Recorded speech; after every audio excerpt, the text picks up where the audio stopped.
მიმდევრობითი ელექტრული წრედი.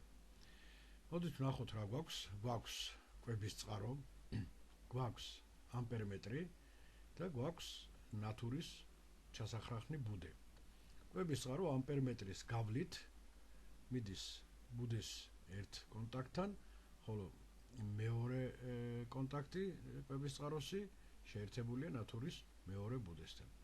ამპერმეტრი გვიჩვენებს 0 ამპერს. მას შემდეგ, რაც ჩვენ ჩავსვით ნატურა, აღმოჩნდა, რომ ამპერმეტრის ჩვენება შეესაბამება 8 ამპერს.